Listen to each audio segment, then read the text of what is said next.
Tonight, a tight-knit town in Alberta shattered by a heartbreaking loss. Join us in a moment of silence as we honor the lives of these three young men. The cross-country tributes pouring in for three junior hockey players. Touches close to home, three guys heading to practice. It broke my heart. There has been frequent accidents there. It's a very bad corner. What police are saying about the tragic crash. A shocking new snapshot of heart disease and stroke in Canada. I thought, I'm too young for this to be a heart situation. And taking his place in history. In these perilous times, both parties, whatever their other differences, come together against external forces. Stephen Harper's message of unity at the official unveiling of his portrait on Parliament Hill.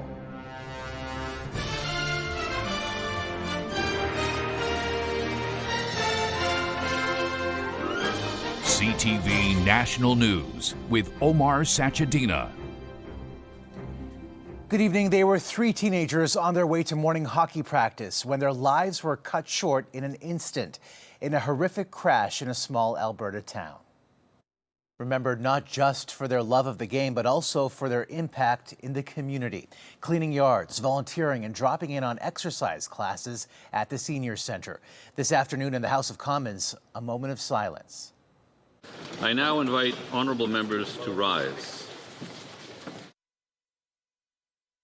It's a tragedy. It's the nightmare of every parent, every teammate, family, friends, and my heart goes out to obviously to the families of the victims and the team. CTV's Kathy Lee leads us off tonight with the tributes and what we know about the investigation. A moment of silence. A moment of solemn reflection from the Oilers and Leafs tonight for three young hockey players gone too soon. The tribute and support for this grieving community hundreds of kilometers away in southern Alberta. Here at this memorial, sorrow and love sit side by side. It broke my heart to find out that these hockey players, so young, with bright futures, lost their lives so young. The three with the Southern Alberta Mustangs, 17-year-old Caden Fine from Birmingham, Alabama, and 18-year-olds J.J. Wright and Cameron Casorso from Kamloops, BC, killed in a car crash Monday morning. They were driving from the neighboring town of Nanton when it happened, on their way to practice at the Stavely Agricultural Society. To their families, I know there are no words that can make this loss less brutal. Your sons mattered. RCMP say the vehicle the players were in was at this intersection right here. They were crossing over the major highway when their vehicle and a semi-truck hauling gravel going northbound on the highway collided. At this point in the investigation, we don't believe there was anything criminal involved. It's a very bad corner, and I get nervous myself crossing it too. The team saying we are family and today our family is hurting. The pain resonating with those in the hockey community. Something that touches close to home. Three guys heading to practice. Obviously, just tragic. And the weight of that loss shared most deeply by those who knew them. These kids become part of our family. A testament to how close this town is, and in a place where everyone knows everyone. These three names will never be forgotten. Kathy Lee, CTV News, Stavely, Alberta. Another hockey team that knows the pain of loss all too well has sent their condolences. The Humboldt Broncos posted, "There are no words, only heavy hearts." 16 people were killed and 13 were injured in Saskatchewan when a truck ran a stop sign and crashed into a bus carrying the Broncos in 2018. And Canada paused today to remember a young soldier.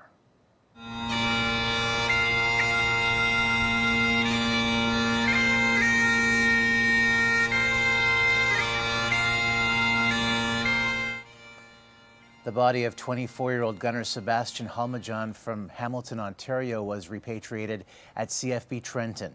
A large procession followed today along the Highway of Heroes, a final journey marked by silence, flags, and respect.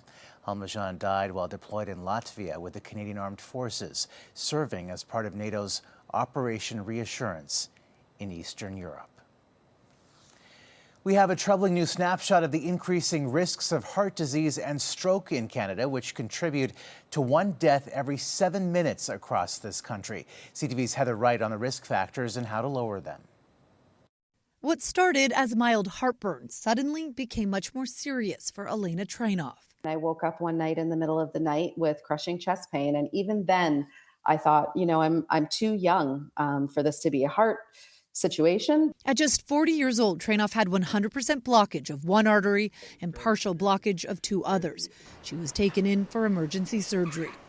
Nearly 11 years later, Stronach credits changes to her lifestyle for keeping her healthy. I quit smoking, I lost weight, I changed my eating habits, I radically reduced the amount of stress that I was under. According to a new report from the Heart and Stroke Foundation, 9 in every 10 Canadians have at least one risk factor for heart disease and stroke. Lifestyle risks include smoking, poor diet, stress, lack of sleep, and lack of physical activity. And while some risk factors like genetics, gender, age, and air pollution can't be changed, experts say 80% of premature heart disease can be prevented with lifestyle changes. We're surrounded by unhealthy food options. We aren't as physically active as we once were. Most people work in sedentary jobs. So for those reasons, it can be more difficult, and we have to make conscious effort to live healthfully. And while some risk factors, like smoking, are declining, others are on the rise. For example, 1 in 4 grade 12 students say they vape, while the number of Canadian adults living with high blood pressure has increased every year since 2000. Well, the death rate from heart disease and stroke has decreased by about 80% over the last 70 years. These diseases still cause 1 in every 5 deaths in Canada. Omar. All right, Heather, thank you. Investigators have found signs of forced entry at the home of the mother of Today's Show host Savannah Guthrie. Authorities believe 84-year-old Nancy Guthrie was taken from her Arizona home against her will. We don't know where she is, so we're like any investigation, just start from the point of where we last saw her, and we work out. And we are working as far out as we can go. Guthrie was last seen Saturday night at her home in the Tucson area. She was reported missing Sunday. Guthrie's family says she doesn't have her medication and could die without it. Prince Edward has broken the royal family's silence on the Jeffrey Epstein scandal, becoming the first senior royal to speak publicly about it. I think it's all really important always to remember the victims and who are the victims in all this. His remarks follow new Epstein documents released linking his brother Andrew to the late sex offender and financier. Andrew faces growing pressure to give evidence over what he knows, but has denied any wrongdoing. The beginning of the sexual assault trial for billionaire Canadian auto parts magnate Frank Stronach has been delayed. Proceedings were set to begin this morning, but his lawyer asked for more time because of what he describes as voluminous new information received in the last few weeks. The 93-year-old founder of Magna faces 12 charges involving 7 complainants for alleged incidents dating back to the 1970s. Stronach, who denies all allegations, will also stand trial in another case later this year. Canadian officials are in South Korea exploring new trade deals on everything from cars to military hardware, including submarines. CTV's senior national correspondent Judy Trin is on the ground in Seoul to hear one major company's pitch to Ottawa. The South Koreans showing the federal government's point man on defense procurement what more could be made in Canada. Hanwha says the howitzer armored vehicles used by some European forces and needed by Canadian soldiers could be made by auto workers in Ontario facing job losses.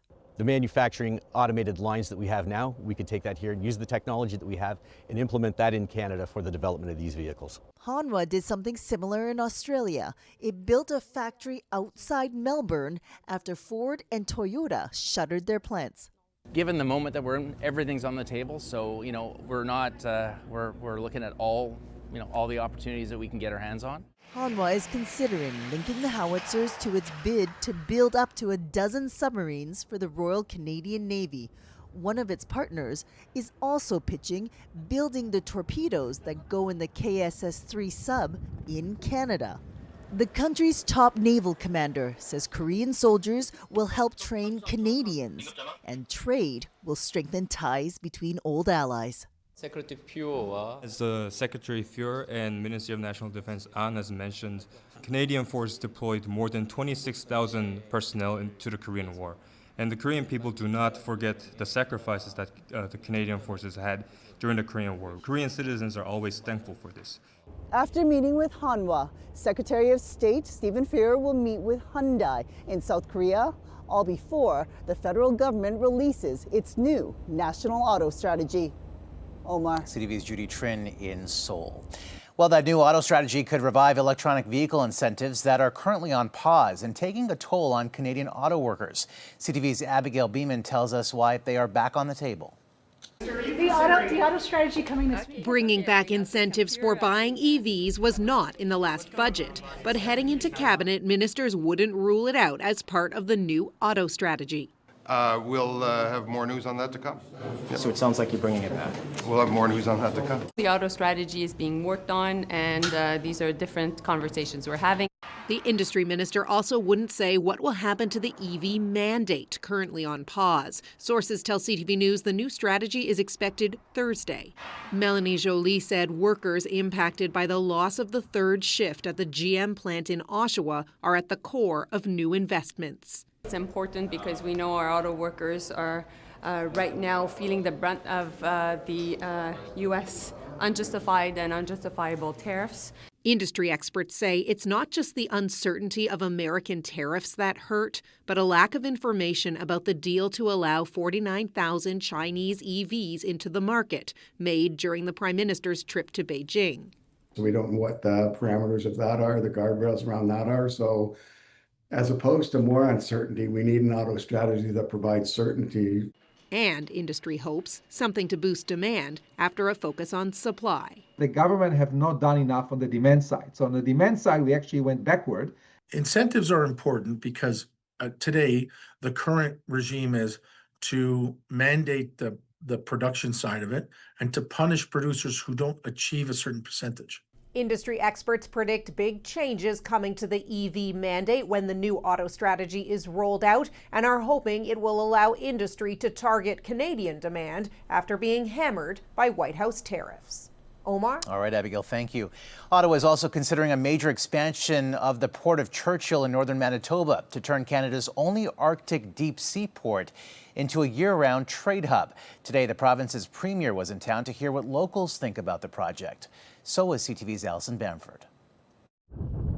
On the shores of Hudson Bay, the people of Churchill, Manitoba take great pride in their land and the animals that live on it. The amount of untouched land that we have here, it's something that we hold so precious to us. And it's something precious they don't want to lose. You want to pass something on today, tomorrow, and that will keep everybody going. And I don't want to have anything negative to the environment. Concerns of wildlife, sustainability, and climate change echoed through this town hall, with discussions centered around the Port of Churchill Plus, a project that would upgrade the port and connect Western Canadian products to global markets. We're not going to do the next round of investments or that big mega project in this region unless it works for people in this room. But some still don't feel heard. I have a lot of concerns because it's not will it impact the whales, it's how much is it going to impact the whales. The Premier believes a balance can be struck between trade expansion and marine conservation.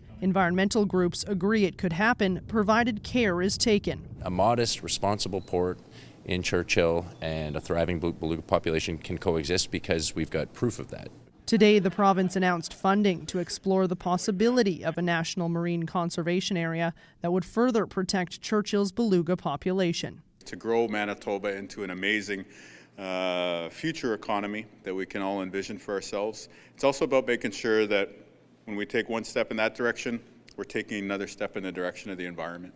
This is just one piece of the puzzle that needs to be sorted as talks continue around Churchill Plus. The province is also working with Ottawa's Major Projects Office to develop a report that the Premier says would flesh out the numbers in order to make this project work. That report is expected in April. Alison Bamford, CTV News, Churchill, Manitoba. Coming up. People are afraid to leave their homes. How BC's premier is responding to the extortion crisis. Plus, what happened after this car flew off of one highway onto another.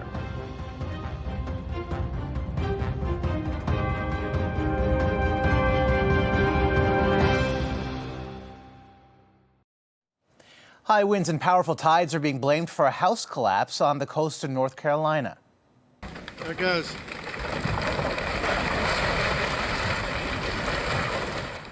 One of 4 homes that toppled over the weekend after a violent winter storm battered the state's Outer Banks. Local authorities say the house was unoccupied at the time it collapsed. And this dash cam video shows the moment a vehicle careened off a highway overpass in the west end of Toronto. The vehicle collided with a transport truck in the lanes below. 2 people were taken to hospital with non-life-threatening injuries. Police say speed and snow may have been factors. BC is grappling with an escalating series of extortion-related shootings. Close to 50 new extortions have hit the province this year alone. CTV's BC Bureau Chief Andrew Johnson on the new pledge to contain the growing crisis. This has too often been the soundtrack in Surrey, BC. It's like a slow-motion terror attack. People are afraid to leave their homes. They're afraid to attend their businesses. They're afraid to do business. They're afraid to celebrate when they have big accomplishments that may draw attention. The extortion attempts often start with a call or text demanding money from primarily South Asian business owners. If they refuse to pay up, their families are threatened and their business or home is targeted by gunfire. This is very, very unfortunate, and the business is hurting like crazy. When victims call police, the Premier says sometimes the response simply isn't good enough. When I meet with police leadership, they assure me that they are on top of this, that people are receiving the best possible response, that there are no additional resources that are needed. But when I meet with community leadership, they say that that is not their experience. Critics believe the bigger issue is manpower that should be funded at the federal level. You need them on the ground now. If you can get 100 here within the next few days, 100 here within the next week or so. The latest shooting was Sunday morning when a Surrey home was sprayed with bullets as people slept inside. 3 young men were arrested and each charged. But federal data shows others charged previously were foreign nationals who then applied for refugee status to avoid being deported. The Premier calls that a loophole that has to be closed. Eby says there will be a meeting between police leadership across the country in the next 2 weeks to improve coordination between multiple provinces where this is a problem and locally where a terrorized community is desperate for the threats and the violence to stop. Andrew Johnson, CTV News, Vancouver. Still ahead. How a CFL legend is honoring Black history in Halifax.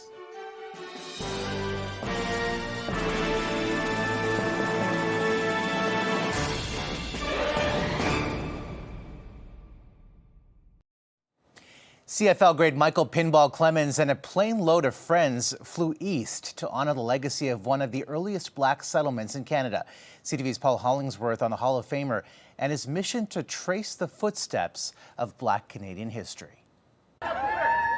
Mike Pinball Clemens, along with roughly 150 friends and family, touched down in Halifax to celebrate Black History Month. Black history reminds me that I am standing on the shoulders of all of those before me. This was also an opportunity for the Pinball Foundation to make its mark in Nova Scotia.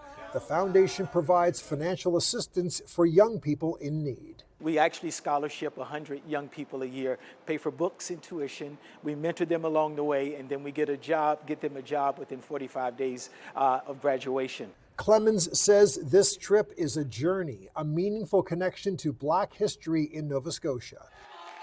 The Pinball Foundation announced a $250,000 donation to support the Africville Museum, located on the site of the historic Black community that existed in Halifax from the early 1800s until the 1960s.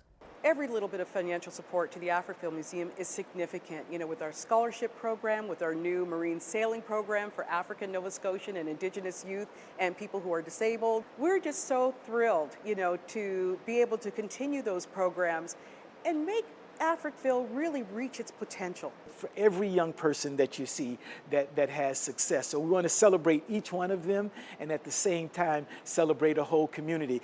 Clemens and his foundation hope this is the start of a new tradition. He'd like to come back again, perhaps once a year, and offer support for more programs closely connected to African Nova Scotia heritage. Paul Hollingsworth, CTV News, Halifax.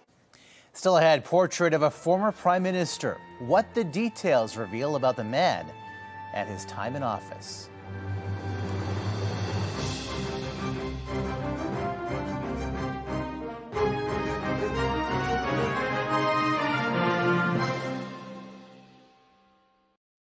Canada's 22nd Prime Minister was back in the capital, this time in the gallery of the House of Commons, ahead of a special honor.